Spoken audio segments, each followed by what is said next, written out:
Ce journal vous est offert par le FPI, Fonds des promotions de l'industrie, votre partenaire privilégié pour la réussite de vos projets.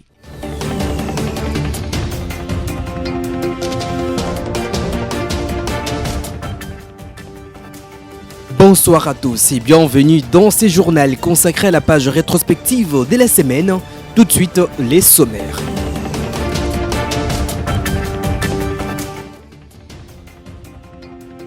Vous l'avez suivi au cours de cette semaine, échange entre le président de la République Félix-Antoine Tshisekedi Tshilombo et les cardinals Fridolin Ambongo le 16 mai 2024 à la Cité de l'Union africaine. Les cardinals a souhaité que l'Église et l'État travaillent la main dans la main pour le bien-être de la population congolaise.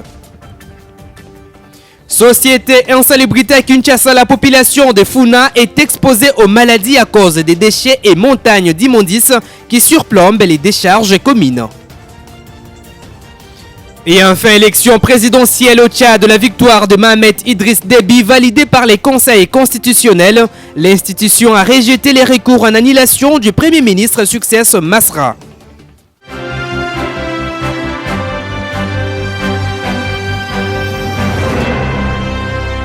La situation sécuritaire dans la partie est de la République reste jusqu'ici la préoccupation majeure de tous les Congolais. Dans le Nord Kivu, la communauté Nandé, l'une des communautés qui continue à payer le lourd tribut de cette situation, est venue échanger avec le chef de l'État sur le voies et moyens de restaurer la paix. Une délégation Nandé, composée des chefs coutumiers, des leaders religieux et opérateurs économiques, a eu un long échange dans la soirée de ce samedi avec le président de la République, Félix-Antoine Tshisekedi Tshilombo. Après plus de 2 heures de discussion, les leaders nandais ont fait part de leur satisfaction. Leur message a retenu la particulière attention du père de la nation. Nous sommes d'abord venus présenter les civilités au président de la République parce que depuis qu'il est installé pour son 2e mandat, on n'avait jamais eu l'occasion de venir le voir. Et deuxièmement, nous sommes venus lui présenter la situation que nous traversons chez nous à l'Est, plus particulièrement au Nord Kivu. C'est la situation de la paix parce que là, nous vivons vraiment une situation critique. Les massacres, les viols, les kidnappings, les incendies de véhicules et de maisons et tout qu'on sort. Il nous a encouragés de continuer à prier et nous unir tous pour la recherche de la paix.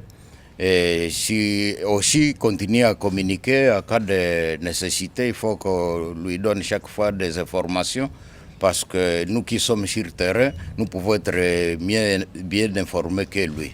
La question sur le massacre du camp de réfugiés à Mugunga, à Goma, était également sur la table des discussions. Le président de la République a rassuré de son implication pour retrouver la paix dans le Nord Kivu.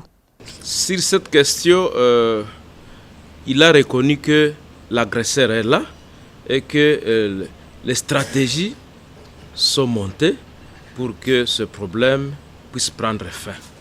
Il y aura même une journée spéciale qui sera décrétée au niveau de la République pour commémorer les victimes de l'Est en général et du Nord Kivu en particulier, mais aussi nous avons parlé de la question socio-humanitaire pour indemniser les gens, pour consoler les gens, mais aussi pour s'occuper de plus en plus concrètes des besoins des déplacés. Déterminé à restaurer la paix dans l'Est du pays, le président Félix Tshisekedi a encouragé la délégation de ne pas baisser les bras et de ne pas se laisser manipuler par les agresseurs.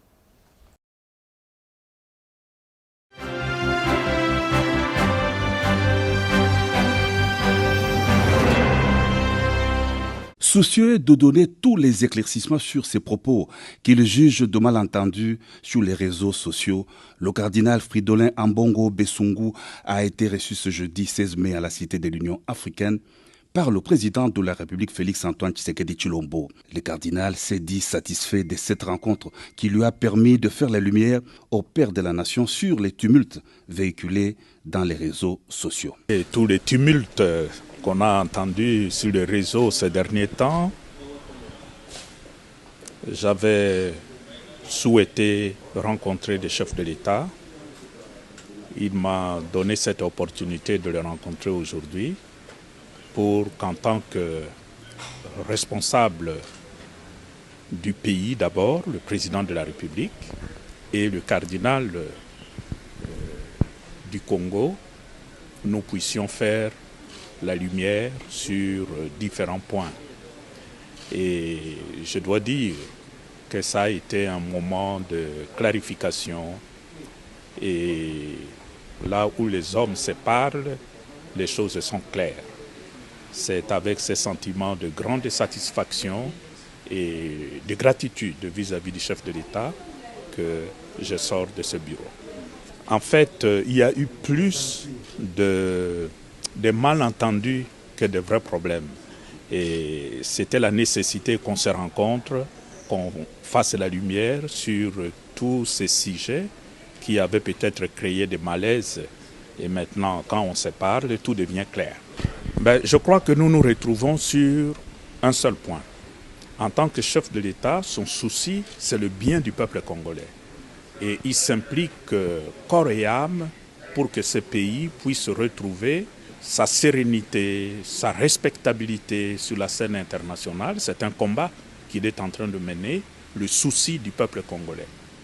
De notre part, en tant qu'Église, notre souci, c'est aussi le bien de ce même peuple, le peuple congolais. Et étant donné que l'objet de notre préoccupation est le peuple congolais, en fait, nous sommes condamnés à travailler ensemble, main dans la main, pour le bien de notre peuple, pour le bien de notre pays qui aujourd'hui est en péril à cause de la voracité de pays voisins comme nous connaissons. Face à l'agression de la RDC par le voisin, le Rwanda, il faudrait une convergence de vues et de pensées pour le bien de la nation et du peuple congolais. C'est ce qui ressort de cette entrevue. Monseigneur Audrey Yevchouk, chargé d'affaires à la nonciature apostolique, a pris part à la rencontre.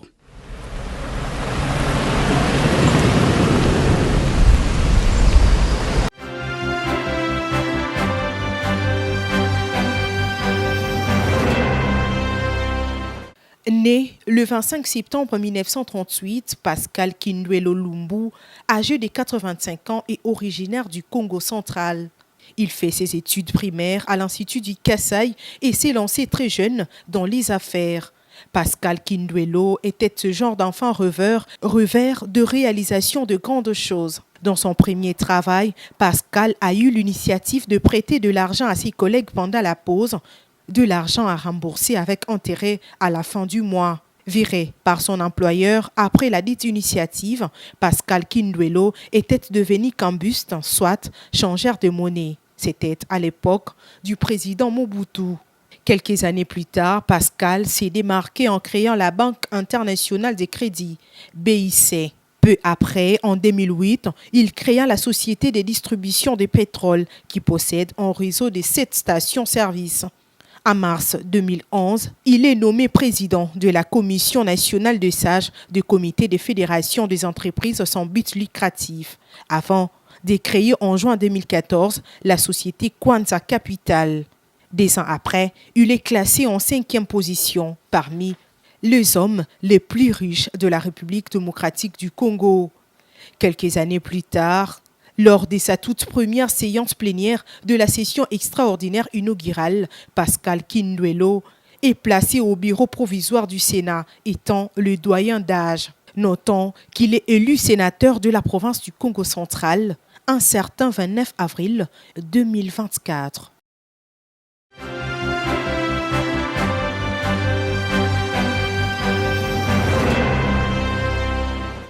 De l'entrée principale du palais du peuple, siège du Parlement, jusqu'au parvis de la salle des plénières, impossible de passer sans apercevoir des affiches des candidats retenus pour cette course aux 7 sièges du bureau de cette chambre basse du Parlement.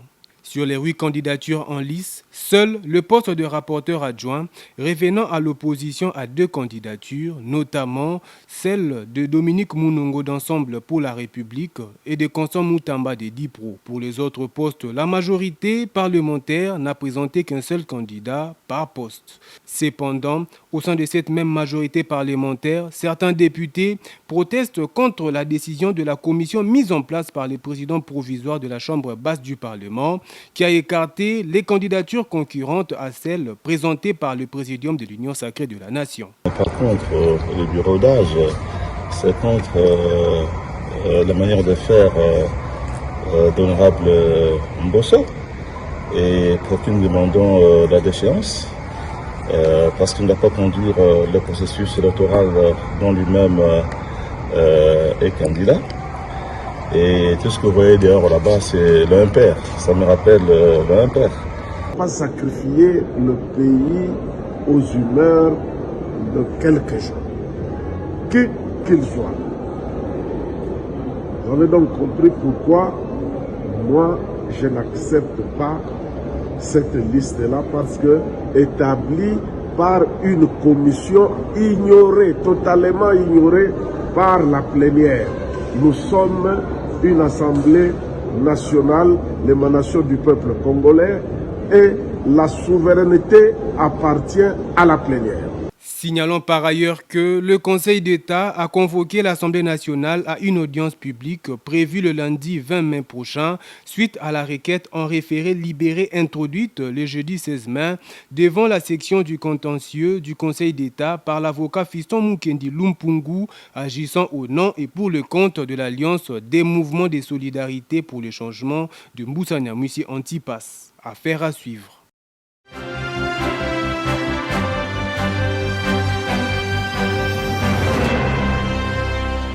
Au cours de ces 135e Conseil de ministres qui s'est tenu spécialement le jeudi 16 mai, présidé par le chef de l'État Félix-Antoine Tshisekedi Tshilombo, le vice-premier ministre, ministre de l'Intérieur Peter Kazadi a présenté au gouvernement le résultat encourageant sur le terrain de l'opération Panthère Noire. Selon le compte-rendu donné par Patrick Mouyaya, plus de 1000 bandits urbains appelés communément Kuluna, ont déjà été arrêtés grâce à cette opération. L'opération de grande envergure dénommée Panthère Noire, conduite par la Légion nationale Tir, en appui aux unités territoriales. Plusieurs gangs de criminels à Kinshasa continuent d'être démantelés et plus de 1000 délinquants ont été arrêtés et conduits vers le centre de Kanyama, KCC. 200 autres ont été conférés devant les instances judiciaires en attendant la fixation de la date. Cependant, il a déploré les comportements de certains éléments incontrôlés, non incorporés plutôt dans l'opération Panthère Noire. Il a insisté sur la nécessité pour la police et toutes ses unités d'observer scrupuleusement les droits de l'homme dans leurs interventions. À son tour, le vice-premier ministre, ministre en charge de la Défense nationale, Jean-Pierre Bemba, a annoncé l'offensive et la reprise par les forces armées de la République démocratique du Congo de positions occupées par l'armée rwandaise dans quelques localités. À la cité de l'Union africaine, Félix-Antoine Tshisekedi Tshilombo a remercié officiellement les membres du gouvernement Samalou Kondé.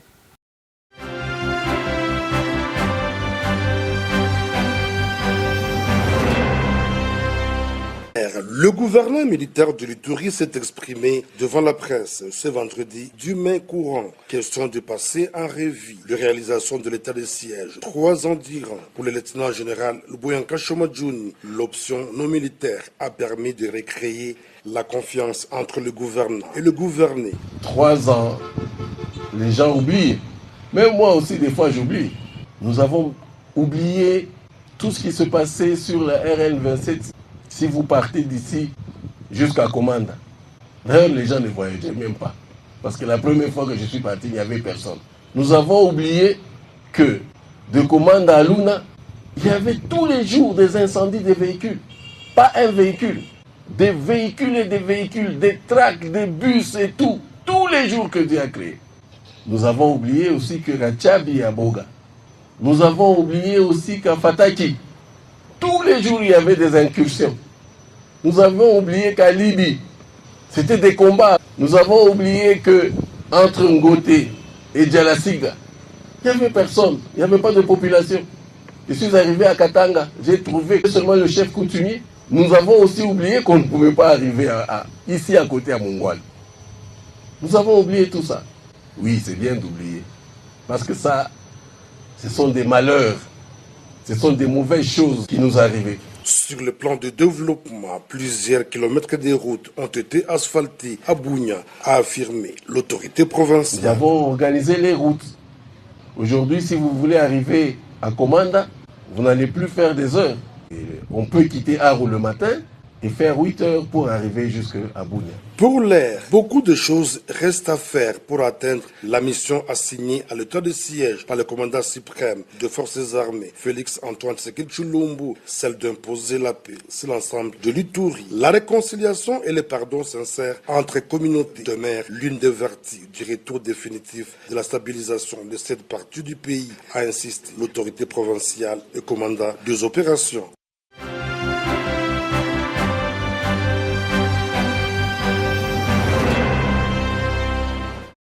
Au lancement de la campagne citoyenne pour la défense de la Constitution, Martin Fayulu Madidi était sorti de son silence. L'opposant congolais, à lors de ses lancements, renseignait que la Constitution de la République démocratique du Congo est sacrée et que personne ne la touchera.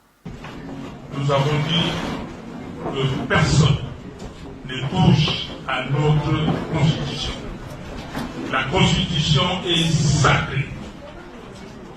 Peuple congolais, réveillez-vous. Nous devons tous chercher le bien-être de nos concitoyens. Nous devons chercher que ce pays soit intègre, c'est-à-dire que personne ne vienne violer l'intégrité territoriale de notre pays. Que personne ne vienne ici instaurer la dictature. Que personne ne vienne violer notre Constitution. Pour rappel, Félix Tshisekedi avait annoncé la mise en place d'une commission nationale multidisciplinaire censée réfléchir pour arriver à la proposition d'une nouvelle constitution de la République démocratique du Congo.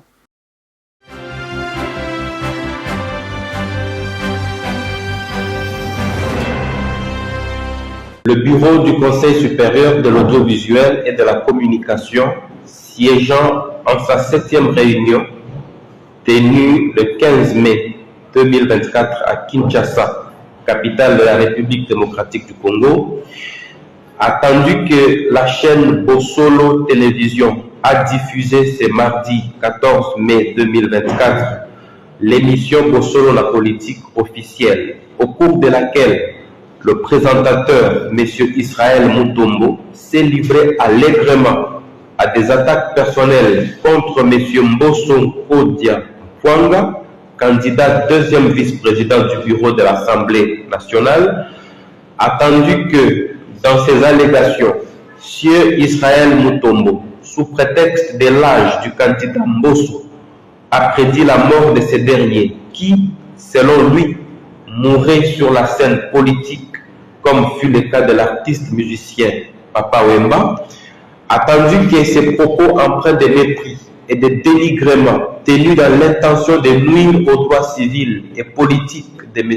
Mbosso portent également atteinte à l'honneur et à la dignité humaine et constituent une contre-campagne menée dans le seul but de disqualifier le candidat en violation des dispositions pertinentes de la directive du CESAC relative à la campagne électorale, attendu que la vidéo devenue virale dans les réseaux sociaux a été diffusée la veille du lancement officiel de la campagne électorale à l'Assemblée nationale en violation de l'article 113 de l'ordonnance loi sur la presse sus-évoquée, considérant les multiples plaintes enregistrées contre M. Israël Mutombo à ses juges, considérant la nécessité d'amener les médias et les professionnels des médias au respect de la loi et du code de déontologie de journalistes, après débat et délibération, prend l'acte dont la teneur suit. Article 1er. Est suspendu à titre conservatoire pour une durée de 30 jours à dater de la notification de la présente l'émission Bossolo la politique officielle sur tous les médias opérant en République démocratique du Congo.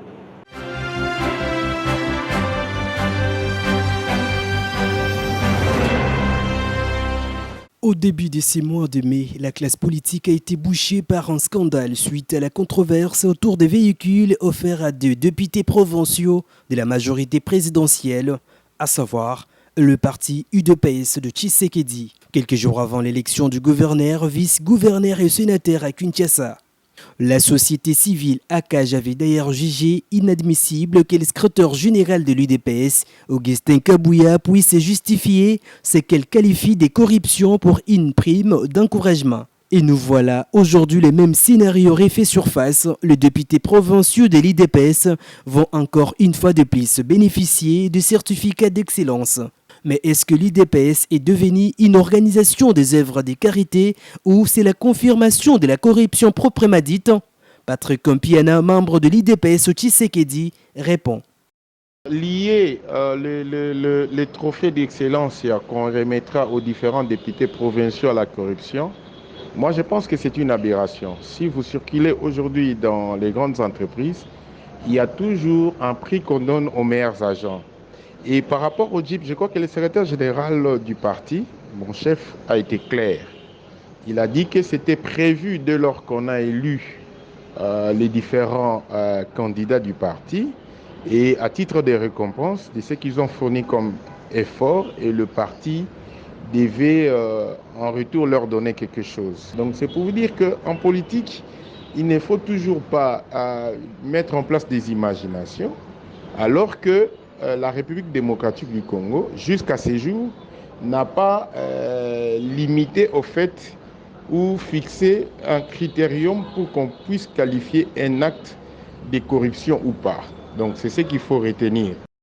Avant de se retirer de la scène politique, l'ancien conseiller spécial du président de la République, Vidi Chimanga, avait accusé Augustin Kabouya d'être impliqué dans un vaste système de corruption visant à favoriser Daniel Bumba Lubaki.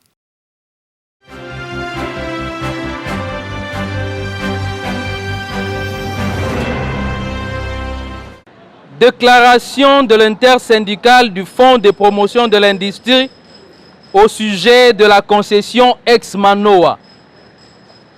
L'intersyndicale du FPI, constituée des syndicats UNTC, CSC et CDT, est profondément préoccupée et choquée d'apprendre les démarches de la famille Kengo tendant à ravir la concession ex-Manoa, propriété du FPI.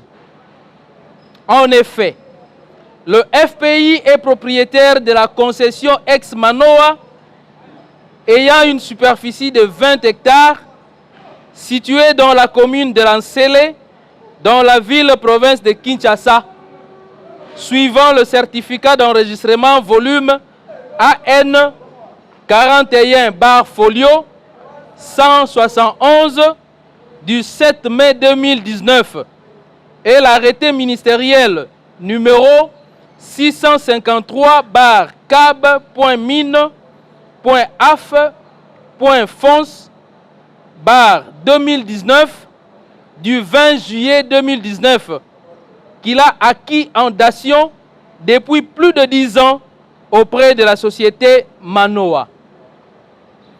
Disposant de son titre de propriété obtenu en bonne et due forme, le FPI a lancé un projet de logements sociaux en faveur de ses agents et cadres. À ce jour, l'intersyndicale du FPI est surprise et choquée d'apprendre que la famille Kengo a engagé des actions judiciaires et obtenu des jugements à l'insu du FPI pour prendre cette concession en sa faveur et priver ainsi. Mais cette décision de l'inspecteur général peine à être mise en exécution du fait de nombreuses pesanteurs et interventions de certaines autorités politico-judiciaires et policières de notre pays. L'intersyndicale du FPI condamne fermement ces actions engagées par la famille Kengo à l'insu de cet établissement public qui dispose de son titre de propriété depuis 2019, lequel titre est devenu à ce jour inattaquable. Elle invite donc les autorités compétentes à faire respecter la loi et à réhabiliter le SPI dans ses droits, c'est-à-dire le réinstaller dans sa concession.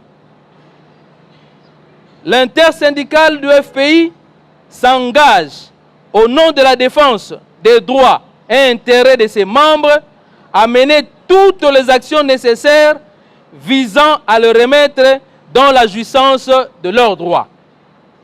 Plusieurs actions sont prévues pour cela. Ainsi fait à Kinshasa, le 14 mai 2024, pour l'intersyndicale du FPI, le président, le camarade Thierry Bruno Mangala, secrétaire général de l'UNTC. Nous vous remercions.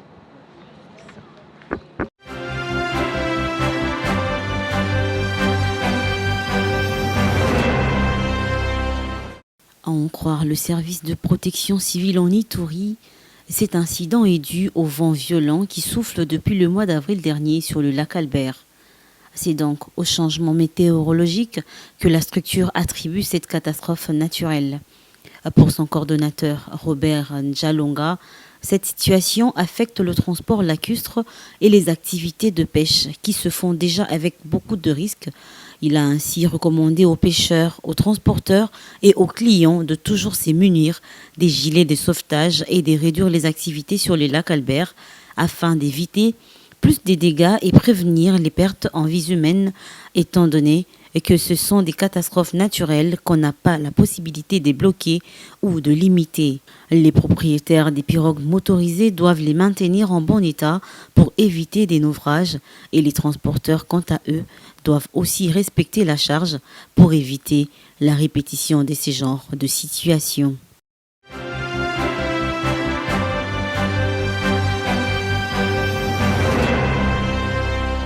C'est un sentiment d'abord de désolation et de consternation parce que nous nous sommes battus depuis longtemps pour que cette paix soit une paix effective, pas une paix éphémère, mais une paix durable.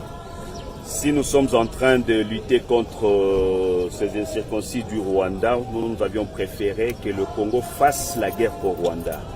Si les gens doivent fuir leur lieu d'habitation et là où ils vont, ils sont abattus, ça devient tellement triste pour nous. Nous pensons que c'est le moment ultime pour, je ne dirais pas implorer, demander aux autorités nationales et provinciales à s'investir totalement pour permettre à ce que d'abord, étant donné que la guerre est en train d'atteindre son apogée, que ceux qui se retrouvent dans les camps des déplacés se retrouvent dans de bonnes conditions et hautement sécurisés. Et deuxièmement, nous voudrions que l'armée s'élance dans les offensives directes, qu'on ne reste pas dans une situation où nous ne faisons que répondre, on dirait, en légitime défense, pourtant nous sommes agressés. Réellement, nous sommes en guerre. Réellement, nous sommes menacés. Réellement, nous sommes sous agression. On doit avoir un comportement de riposte, on doit avoir un comportement de guerre. Nous devons nous décider une fois pour toutes en tant qu'État, en tant que République, afin d'éteindre ces velléités de Kagame et emprunter la voie que j'avais toujours donnée, celle de la guerre d'annexion du Rwanda comme 146e territoire. Ça veut dire prendre le Rwanda, retourner nos terres qui sont au Rwanda, au Congo, et nous pensons que ces velléités prendront fin. C'est possible? C'est tout à fait possible parce que j'ai confiance en notre armée, j'ai confiance aux Wazalendo, j'ai confiance au peuple congolais, j'ai confiance au commandant suprême, le chef de l'État Félix Tshisekedi. Si nous nous investissons, nous pensons qu'en 1-2 jours, ces velléités prendront fin.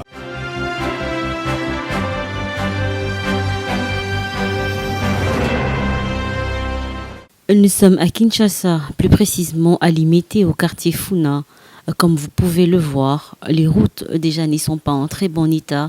Ce tronçon est celui qui ramène de gauche vers plusieurs artères, notamment le boulevard Triomphal en passant par Bokassa ou Kassavubu et de droite vers Bon Marché et la gare centrale en passant par Poids Lourd. Une fois qu'il pleut, ce petit coin qu'on appelle triangle ne donne pas accès aux piétons, encore moins aux véhicules, à cause d'une grande quantité d'eau qui stagne, peu importe l'intensité de la pluie. Cause, les caniveaux qui doivent servir de canalisation et évacuation sont bouchés depuis plusieurs mois déjà. Un citoyen qui habite ce coin nous explique les multiples raisons de cette situation gênante.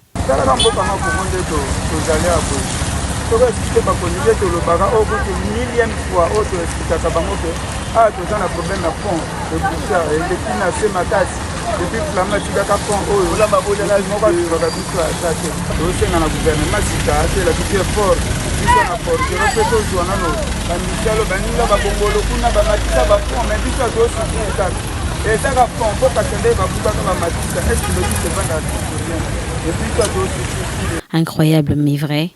Toutes ces maisons construites autour de ces rivières n'ont pas des toilettes et utilisent des caniveaux comme faux septiques qui dégagent toutes sortes de mauvaises odeurs et source de plusieurs maladies, mais tués par l'habitude et tout est devenu normal pour eux. Le nouveau gouverneur élu, Daniel Bumba, a du pain sur la planche car son plus grand défi à relever avant tout reste l'insalubrité dans la ville de Kinshasa dans toute son entièreté. Nous continuons à croire qu'avec un peu de détermination, mais surtout la volonté, Kinshasa pourra retrouver son éclat d'autrefois. Ainsi, la balle est lancée au camp des autorités de la ville, province de Kinshasa.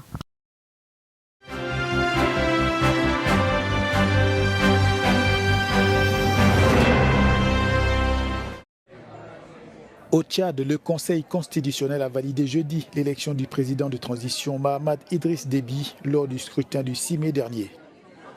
Le général qui vient de fêter ses 40 ans obtient 61,03% des suffrages exprimés contre 18,54% pour son premier ministre Succès Masra et 16,93% pour Albert Pahini Padaké. Le Conseil rejette ainsi le recours en annulation déposé juste après les résultats provisoires par les deux principaux adversaires de Déby, qui après plusieurs reports aura obtenu ces élections, surtout avec un taux de participation de 75,78%. Le président légitime alors son pouvoir acquis à la mort de son père, le président Idriss Déby, sur la ligne de front en 2021. Succès Masra était quant à lui rentré d'exil, puis nommé Premier ministre à la suite de négociations quelques mois avant les élections. Il avait proclamé sa victoire et indiqué que les résultats avaient été manipulés par l'Agence nationale de gestion des élections. Ce journal consacré à la page rétrospective de la semaine touche à sa fin, avant tout les rappels des principaux titres.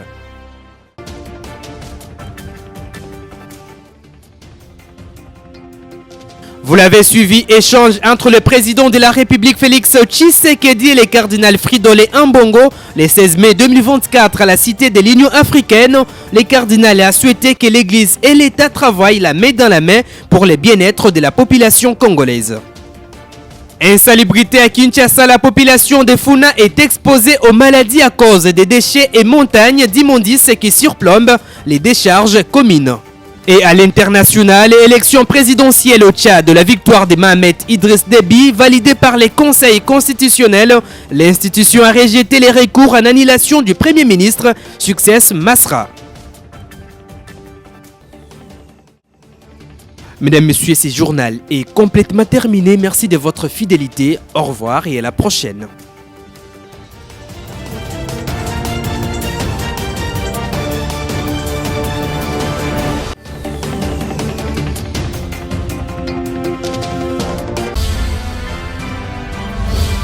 Ce journal vous a été offert par le FPI, Fonds des promotions de l'industrie, votre partenaire privilégié pour la réussite de vos projets.